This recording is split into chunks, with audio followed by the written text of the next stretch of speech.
On this episode of Heartbroke, this married couple wants to go back to school and buy a house this year, all while raising 2 small boys. Our second son, Boaz, was born just 1 month ago. We discover some uncomfortable truths. So we have some savings. I just want him to stop spending the money.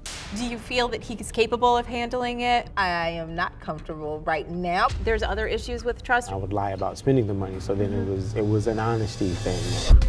This is a show about love, money, and the difficult stuff that happens in between. We're giving couples a financial game plan to solve their challenges. But will they be able to make things work after 6 weeks? Or will the trial prove too testing?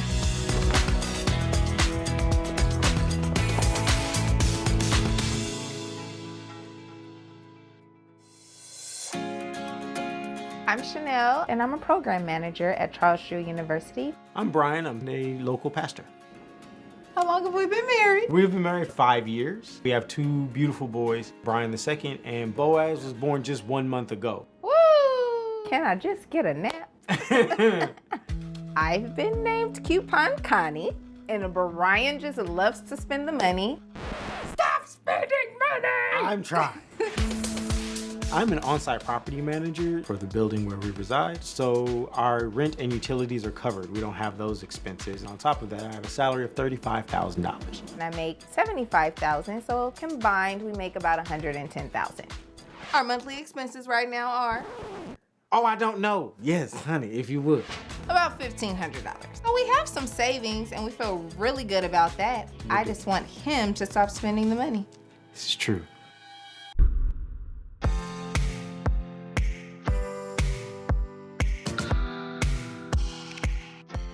So who manages the finances in the family? Who takes the lead? Oh, take the lead, that would be Shanelle. Definitely Yeah. takes the lead on managing the finances. Are you a saver, spender? I am absolutely the saver. Okay. Do you save? No, What do you like to spend your money on? peace and convenience. Food. Well, definitely Sure. food. Sometimes we just accept it and grunt and move on, and other times we will butt heads about it. And how about your goals? Well, we both definitely plan on going back to school. What do you see yourself doing? I currently have my master's in public health, so I do definitely want to go back and become a doctor.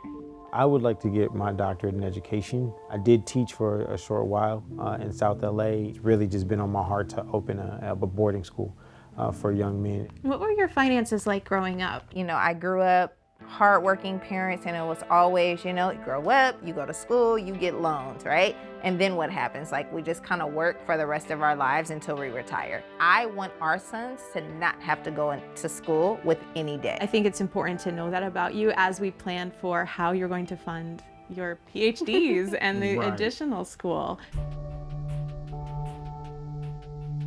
I do want to talk with you specifically about the goals. So our plan is to get our home first, and then we'll matriculate into schooling.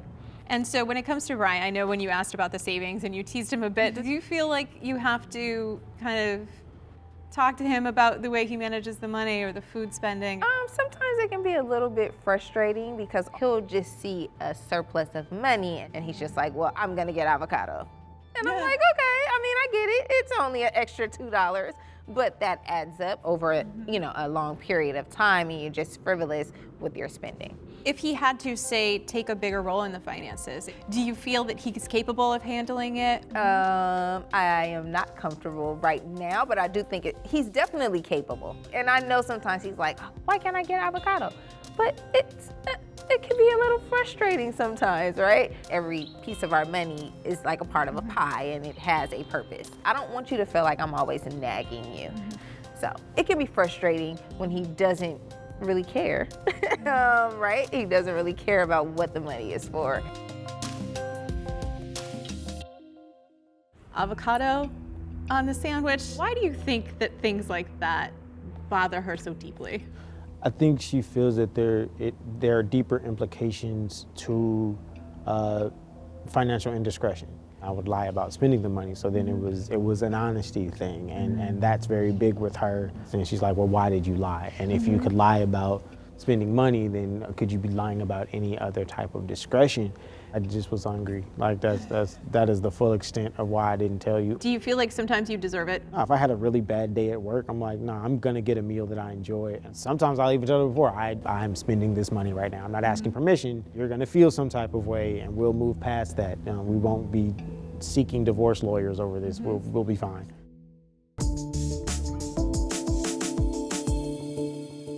I want to do something a little bit different. What I think would be great is maybe if weekly you guys have a bit of a money date, get these goals in order, and then maybe check in to see if bills have been paid this month, how much is going to savings. I think that could be helpful, just providing some transparency so you don't feel like you're doing all the work and you feel like you get to be included and be a part of that day-to-day process. Trust is something that is so important to address in a relationship.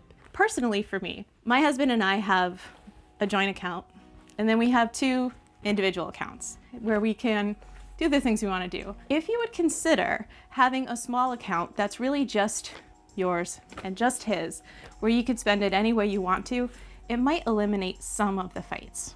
So how do you think $100 each week, $50 for you, $50 for him, how do you think that'll impact long-term the financial goals? I mean, I actually think that's pretty reasonable. And also you can get that extra scoop of guacamole if you really feel like that's gonna make you work harder and be a better dad and a better husband. Okay. I think when I come back, listings or maybe just some ideas of that ideal starter home. And then maybe with college, what those actual numbers and costs look like. And we can actually build that into the plan so we can figure out when this can happen and really start to execute those goals. It's awesome. Yeah, absolutely. I am feeling good about today. I don't know if he talked Missy into getting this separate account. I feel like he did, but I think it will be good for us. I do have a concern. Are my habits too hard to break? It has so many more implications than just disappointment. This is really our economics and our future and legacy. So I'm concerned about it. Things are going well. Well, I know I've been working on the assignments that Misty has given us, the $50 a week that we agreed to. I at least felt free enough to use it without it being scrutinized because it was mine to spend however I wanted to. How have things been going for you guys over the past couple months? Very well. I have not been as hard on him about spending money because in my mind, I have put that money aside in the account for us to be able to spend the way we would like to spend it. So you have some big goals that we talked about. Yes. We talked about education for both of you, buying a home. So how are you feeling as far as those goals are concerned? And has it changed at all with the priorities for those? We're going to purchase our home this year. The top priority is still the home, and you were thinking, trying to find something around the 600,000 range. Is that still accurate? Yes. Okay. Is staying here an option that you've thought about through school? Right here? Oh. No. No. Okay. Why not? Like from a financial standpoint, this makes all the sense. Yeah. That's why I'm asking. All this, I understand. Because right now your expenses were like $18,000 a year with $110,000 worth of income coming in. So I built some things in here that I'd love to show you. So I want to start first with your situation right now, which, like I said before, is very unique. This light blue represents the money that you have coming in. This is your, the $110,000 income. And this red line here represents all of your expenses. And so you're in this situation where you are living well below your means right now. So the first thing you said to me, though, is that you want to buy a house. You said that's priority number 1. So if we take all of the savings that you have and put it in a down payment, and you put in a $632,000 mortgage this year, basically a lot of your expenses are going to change. You're going to have to start to pay the utilities. So I lifted up your expenses to be about $4,000 a month. If I just go here to the next 5 years, you have no wiggle room. It's very hard to save money. Everything that's kind of coming in is going to be going out. You're not pursuing either of your educations, and that's going to feel really hard. And it might be frustrating because you're going to have these goals and things that you want to do, and you're kind of going to be stuck as far as needing to, to be in this house. This could be where couples break. It's just really hard. So this scenario isn't necessarily going to work. Something would have to change here. Right. So the reason why I was talking about staying here for an example, is if you wanted to go to school, then you get that doctor salary. Now that's about $200,000 a year. So that's going to change things really dramatically. Here, if you decided to say, buy a home in 2027, it'll have a lot different impact on how things go. You know, you'll have over $100,000 saved up so you could make a down payment on a home. And so this feels to me a lot more comfortable than a house in 2022. So that means in 2040, your total salary and bonus is $362. Your expenses are about $186. Now, to me, that's a lot of flexibility. That's a lot. With what somebody could do, or the kids, like, yeah, they could go to whatever school they want. Right. Because right now, I can't figure out how to make it work, and I tried. I'm trying. I believe you. Yeah. I know this is a lot of information and a lot of numbers, but how does it feel when we look at it in this way? Immediate reaction, like, wow, we were really off base here. This is wild. Like another 5 years to do what we thought we wanted to accomplish, you know, before the year's end. To me, it's just reality. It doesn't make sense that we're gonna be able to do all of these things at one time. This is very logical. It makes sense. But it's like telling somebody who rounded third, you're back at first. Don't feel like it's never gonna happen. It's just when. Right. It's just timing. Just a few more years. I think staying here in the apartment with him being a property manager while we pursue our education is a great option. And then we can do what we want to do if we do what we have to do right now. It's better to have this information up front, and then we just adjust different ways to navigate it. This is life-changing type of wealth that you have the opportunity to build if you do the right things in the next few years. We are okay with waiting a little longer for the house. It's not a no, it's just wait.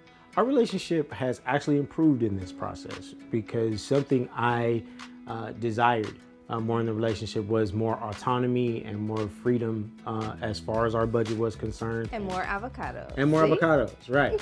And I've also been able to do things without fear of thinking that I've done something wrong. And I'm not scrutinizing every purchase he makes or for myself outside of what we need for the family. So it feels good.